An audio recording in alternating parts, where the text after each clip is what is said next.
ಅದೇ ರೀತಿ ನಿಮ್ಮ ಖಜಾನೆ ಯಾವಾಗಲೂ ತುಂಬಿರುತ್ತೆ, ಖಾಲಿ ಆಗೋದಿಲ್ಲ ಸರ್. ಯಾರು ಏನು ಶೇಕು ಮಾಡೋಕ್ಕಾಗಲ್ಲ ಬಿಕಾಸ್ ಆಫ್ ಯುವರ್ ಪ್ಯೂರಿಟಿ.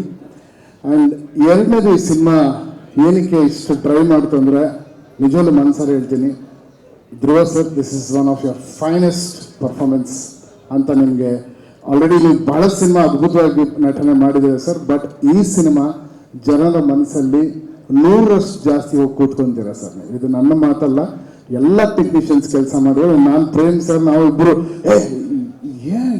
ಏನು ಪರ್ಫಾರ್ಮ್ ಮಾಡಿದಾರಪ್ಪ, ಏನು ಆ ಥರ ಡನ್ ಯುವರ್ ಬೆಸ್ಟ್. ಆ್ಯಂಡ್ ಒಂದು ಹೀರೋ ಒಂದು ಸಿನಿಮಾನ ಯಾವ ರೀತಿಯಲ್ಲಿ ಅದನ್ನು ಪ್ರೀತಿಸ್ಬೋದು, ಎಷ್ಟು ಮಟ್ಟಕ್ಕೆ ಆ ಸಿನಿಮಾ ಒಳಗಡೆ ಇನ್ವಾಲ್ವ್ ಆಗ್ಬೋದು ಅನ್ನೋದು ಒಂದು. ನಿನ್ನೆ ನಾನು ಆ್ಯಕ್ಚುಲಿ ಕಾಳಿ ಸಾಂಗ್ ನಿನ್ನೆ ನಾವು ಮಿಕ್ಸ್ ಮಾಡಿದ್ದು ಲಾಸ್ಟಲ್ಲಿ. ಆ ಕಾಳಿ ಸಾಂಗ್ ನೋಡ್ಬೇಕಾದ್ರೆ ಅದು ಆ ಬರೋ ಜಾಗನೇ it is a different emotion, but ಆ ಸಾಂಗ್ ಬರೋ ಜಾಗನೇ ಬೇರೆ. ಅಲ್ಲಿ he has not left the character. ನಿಮ್ಮ ಕ್ಯಾರೆಕ್ಟರ್ ಬಿಡದೆ ಡ್ಯಾನ್ಸು ಮಾಡಿ ಆ ಕ್ಯಾರೆಕ್ಟ್ರಲ್ಲೂ ಇದ್ದು, ಅದ್ರ ಜೊತೆಲಿ ಹೀರೋಯಿನ್ ಅವರು ಅಂತೂ ಅವ್ರಿಗೆಲ್ಲ ಗುರು ನನಗೆ ಈ ಸಿನಿಮಾಗೆ ಆಸ್ಕರ್ ಕೊಡ್ಲೇಬೇಕು, ನಾನು ಬಿಡ್ತೀನಿ ಆ ಥರ ಅವ್ರಿಗೆ ಯಾವ ಸೀನಲ್ಲ ಬಿಡಿ. She's just and your dance ಒಂದು hats off to you. What a dancer you are, beautiful. ನೀವು ಇಬ್ಬರನ್ನ ಸ್ಕ್ರೀನಲ್ಲಿ ನೋಡೋದೇ ಒಂದು ಹಬ್ಬ. ಆ್ಯಂಡ್ ಡೆಫಿನೆಟ್ಲಿ ಇದೊಂದು ವೆರಿ ಡಿಫ್ರೆಂಟ್ ಸಿನಿಮಾ ಆಗುತ್ತೆ, ಕನ್ನಡಕ್ಕೆ ತುಂಬ ದೊಡ್ಡ ಸಿನಿಮಾ ಆಗುತ್ತೆ.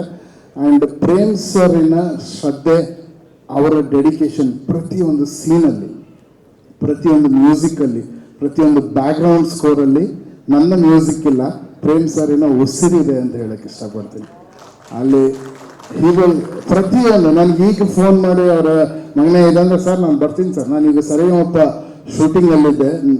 ಆಲ್ಮೋಸ್ಟ್ ಎಲ್ಲರೂ ಹೇಳ್ತಾರೆ ಇವ್ರು ಯಾವ ಪ್ರೆಸ್ ಮೀಟ್ಗೆ ಬರಲ್ಲ ಅಂತ, ಬಟ್ ನಿಮಗೆ ಏನೇ ಇದ್ರು ಪ್ರೇಮ್ ಸರ್ ಕರೆದ್ರು ಅಂದರೆ ಆ ಮನುಷ್ಯನ ಪ್ಯಾಷನ್ಗೆ ಇದಕ್ಕಿಂತ ಮರ್ಯಾದೆ ಕೊಡೋಂಥ ಇದೇನು ಬರಲ್ಲ. ಐ ಸೆಡ್ ಸರ್ ನಾನು ಹೋಗಲೇಬೇಕು ಅಂತ 2 hours ಬ್ರೇಕ್ ತೊಗೊಂಡು ನಾನು ಬಂದಿದ್ದೀನಿ. It's only for you and your passion sir. And for the ನಿಮ್ಮ ಹತ್ರ ಭಾಳಷ್ಟು ಕಲ್ತಿದ್ದೀನಿ ಮ್ಯೂಸಿಕ್. 21 ವರ್ಷ ನಾನು ಇದ್ರೂ ನಿಮ್ಮ ಜೊತೆ ಕೆಲಸ ಮಾಡ್ಬೇಕಾದ್ರೆ ಏನಾದರೂ ಒಂದು ಕಲಿತಾ ಇರ್ತೀನಿ.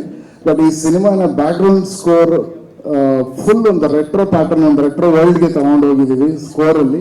ನೀವು ನೋಡಿ ಎಲ್ಲರೂ ಭಾಳ ಖುಷಿ ಪಡ್ತೀರಾ. ಇವಾಗ sir once again hats off to you, you have done a great job. And Ramesh sir, thanks for being here. ನಿಮ್ಮ ಬಗ್ಗೆ ಮಾತಾಡೋಂಗೇ ಇಲ್ಲ.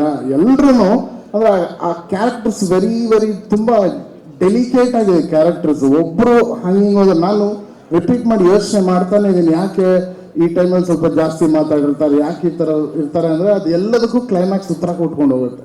ನಮ್ಮ ರಮೇಶ್ ಅರವಿಂದ್ ಸರ್ ಕ್ಯಾರೆಕ್ಟ್ರೇನೆ ಇಟ್ ವಿಲ್ ಗಿವ್ ಅವ್ರು ಯಾವ ರೀತಿ ಒಂದೊಂದು ಸ್ಟೇಜಲ್ಲಿ ಯಾವ್ಯಾವ ರೀತಿ ಚೇಂಜ್ ಆಗಿದ್ದಾರೆ ಅದೆಲ್ಲದಕ್ಕೂ ಕ್ಲೈಮ್ಯಾಕ್ಸ್ ಲಿಂಕ್ ಮಾಡುತ್ತೆ. ಅಂದರೆ ಡೈರೆಕ್ಟರ್ ಅದನ್ನು ಎಷ್ಟು ಚೆನ್ನಾಗಿ ಪೋಣಿಸಿದ್ದಾರೆ ಅಂದರೆ ಯಾವ ಕ್ಯಾರೆಕ್ಟರ್ನೂ ಬಿಡಲ್ಲ. ಸಂಜಯ್ ದತ್ ಅವರಾಗಲಿ, ಶಿಲ್ಪಾ ಶೆಟ್ಟಿ ಅವರಾಗಲಿ, every one on the screen ಮಿಂಚ್ತಾ ಇರ್ತಾರೆ. ಆ್ಯಂಡ್ ರವಿ ಸರ್ ಕೂಡ ಬ್ರಿಲಿಯಂಟ್ ಆಗಿದೆ. I am just loving. ನನಗೆ ಫಿಲ್ಮ್ ನೀವು ಹೇಳ್ತಿದ್ದಾರೆ ಡೆಲಿವರಿ ಯಾವಾಗ ಅಂತ ನನಗೆ ಕೊಡೋಕ್ಕೆ ಮನಸ್ಸು ಬರ್ತಾ ಇಲ್ಲ ಮೇಡಮ್. ಅಯ್ಯೋ ಮುಗ್ದೋಯ್ತಲ್ಲ, ನಾವು 24th ಒಂದಿನ ಹೋದ್ರೆ ನನ್ನ ಕೆಲಸ ಮುಗ್ದೋಗುತ್ತಾ ಕೇಳಿದ್ದು ಅಷ್ಟು ಅಟ್ಯಾಚ್ ಆಗಿಬಿಟ್ಟಿದ್ದೀನಿ. ಅದು ನಾನು ಪ್ರೇಮ್ ಸರ್ ಸಿಗ್ತಾ ಇರ್ತೀವಿ, ಬಟ್ ಕೇಳಿ ಜೊತೆಲಿ ಕೆಲಸ ಮಾಡಿ ಅದೊಂಥರ ಪ್ರಾಕ್ಟೀಸ್ ಆಗಿಬಿಟ್ಟಿದೆ. ಸರ್ ಇನ್ನೇನಾದರೂ ಇದ್ರೆ ಮನೆಗೆ ಕೊಡಿ, ಸುಮ್ಮನೆ ಮಾಡ್ತಾ ಇರ್ತೀನಿ. ಯಾವುದು ನಾನು ಬಿಟ್ಟಿರೋ ಸೀನ್ ಅಲ್ಲ ನೀವು ರಿಲೀಸ್ ಮಾಡಿಬಿಡಿ ಸರ್. ಇದು ಇನ್ನೂ ಬೇರೆ ಫುಟೇಜ್ ಎಲ್ಲ ಇರುತ್ತಲ್ಲ ಅದೆಲ್ಲ ಕಳಿಸಿ ಬ್ಯಾಕ್ಗ್ರೌಂಡ್ ಸ್ಕೋರ್ ನಾನು ಮಾಡ್ತಾ ಇರ್ತೀನಿ. But thank you for making a part of this beautiful movie. Dattanna sir, thank you. ತಮ್ಮ ಮುಂದೆ ನಿಂತಿರೋದೇ ಒಂದು ಆಶೀರ್ವಾದ ಅಂತ ತಿಳ್ಕೊತೀನಿ. ಆ್ಯಂಡ್ ಎಲ್ಲ ಪ್ರೆಸ್ ಮಿತ್ರರಿಗೆ ಥ್ಯಾಂಕ್ಸ್. ಆ್ಯಂಡ್ ಈ ಸಿನಿಮಾನ ಎಲ್ಲರೂ ನೋಡಿ ಖಂಡಿತಲೂ ಈ ಸಿನಿಮಾ ನಿಮ್ಮೆಲ್ಲರಿಗೂ ಭಾಳ ಖುಷಿ ಕೊಡುತ್ತೆ, ಅಷ್ಟು ವಿಜೃಂಭಣೆಯಿಂದ ಇದೆ. All the best. Thank you. And Anand audio ಸಂಸ್ಥೆ sir, love you always. Thanks for being a great support. Shyam ಸರ್ಗೂ ನನ್ನ ವಿಷಯ ಸೇರಿಬಿಡಿ.